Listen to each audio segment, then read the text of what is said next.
Now it's time to talk about everyone's volatile chip maker. Everybody's favorite, Micron. What's up, world? Michael EJ here of Economic Stock Picking, and want to talk to you more about Micron, do a little bit of a deeper dive on the company and figure out if this is actually a buy today. Now, what piqued the interest was the subscribers out there. Shout out to you all, 100 plus of you all. I greatly appreciate you all. They wanted to kind of get an update on Micron, see how things were going, if I was still invested. If you all don't know, I actually bought Micron at the very beginning of the year, sold out most of my shares during the February hiccup because I was concerned. Micron's a very volatile stock, and I made that case before, like this stock could double or this stock could fall by 30%. And it looked like that 30% thing was about to happen. So I sold out of most. Still had a little bit of faith. Fate paid off. It ended up going back up a little bit, and I ended up selling out completely at the end of March. Around a 30% gain on the few, 2 or 3 shares I was holding. So yeah, net, my Micron experience was barely positive, especially after you take into effect the commissions. It was barely positive, but still a good experience. And what really interested me was a couple of weeks ago figuring out that Micron is engulfed in this trade war talks, seeing hey, they might be part of it, but realizing and thinking, does this really affect the business? Is this really in the way? Or is this an unappreciated growth opportunity in the works? So with that in mind, and for a backdrop, let's get started. First and foremost, I really got to start here. Why such the low valuation? I mean, I kind of don't get it. I really don't. I don't get why they get such this low valuation. Right now, Micron's trading it at about 5 times trailing earnings and 3 times sales. And when you look at that valuation, you're like, oh, this company is contracting. This company is going downhill. You literally are buying it maybe just for dividends or, like an asset sale and hoping they'll reward shareholders. Maybe the sales is a little bit higher. Maybe that's a better valuation for them. 3 times sales might be a little bit better, but still, why so low? I mean, especially they just grew sales by 75% last fiscal year. Looks like they're gonna do it again. They're just gonna continue to grow sales like that. I mean, I don't get it. And the earnings is happening. So why that, as well as why so volatile? This stock has been so volatile for the longest time. Ever since I heard Einhorn talk about it in 2013. It goes up high, down high, high highs, low lows. What's up with this? So when you do some digging and you try to justify the valuation, it starts to make sense. First and foremost, there is a lot of competition, heavy competition. They're in the memory chip space, and they're the generic of the generic in the semiconductor space. There is some heavy hitters out there. First, there's larger companies than them, Intel and Samsung. It's actually weird too because they compete with Intel, but they also supply to Intel. There's something strange going on there, but that's what's happening. So you got that, and then you got all these smaller companies, unheard of small chip makers in China and Asia, and they're competing with them. And you just don't know about them. You don't see them, but there's a lot of them out there. There's a lot of competition out there. So you gotta keep that in mind. That just continuously keep the R&D pressures up. R&D spend will just have to continuously be high. In addition to that, Micron's business is mainly international. In a lot of ways, it's in that same Asian market. And you just don't know as much. We just don't know as much as investors. So you got a ding from competition. You have another ding from being international, more in developing Asia as well. So being there, you get another ding for the company's results are sometimes very volatile. Like I mentioned before, sales growth and earnings growth is up 60-70%. But there's been a point in time where it contracted 10-20% just out of the blue.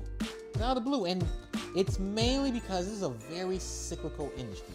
A lot of these semiconductors, especially Micron, they're connected to what's going on with customer devices, customer electronics, your laptops and your iPads and iPhones of the world. I mean, that's what it's really connected to. So when the economy's good and that's really going well, Micron has a lot of orders to fill. They just can't keep up with demand.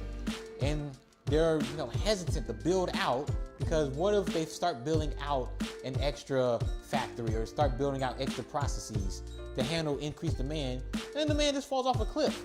All of a sudden, customers don't want to show up anymore. Recession's happening. All of a sudden, they're just losing money out of the blue. So they're very hesitant to do that. Very hesitant to increase demand or increase, their production if demand is high now, because it could just easily change. It's so volatile. We know how we are as consumers. We're fickle. It's just, times are good now. But as soon as things start getting rocky, we're running away from the hills.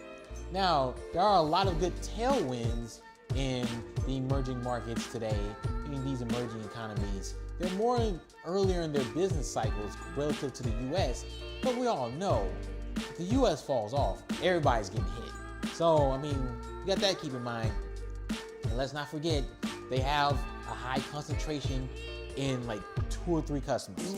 Like more than half of their sales belong to the top 10 customers, and the top 2 account for more than 20. That, it doesn't sound like a lot, but in their business, it's a ton. Think about the size of an Intel or a Samsung, which has thousands of customers to pick from.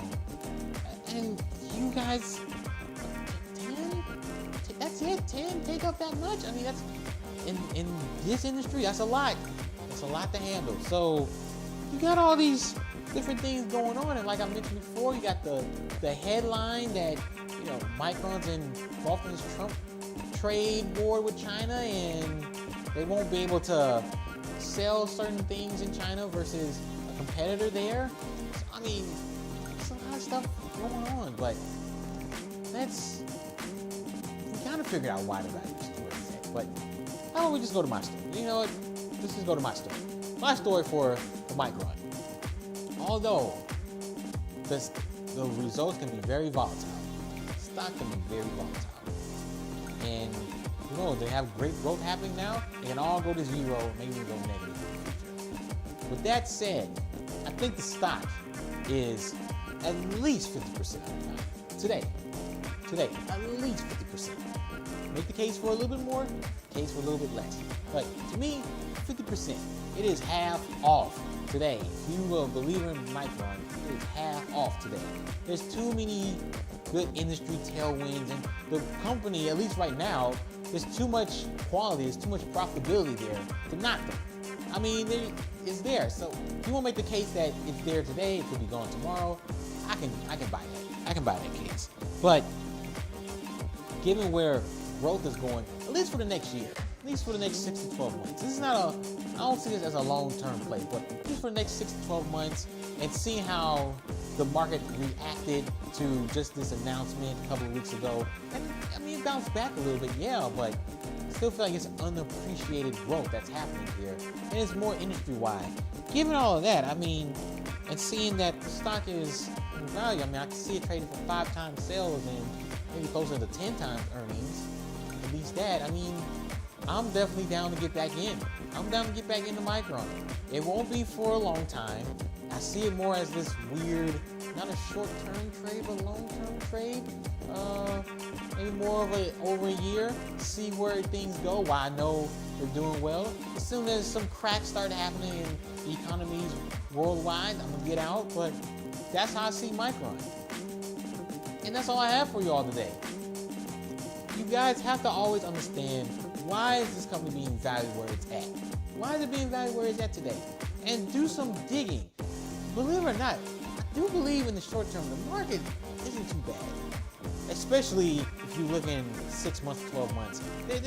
There is some efficiency there. The market does not a bad job pricing things out in the shorter term.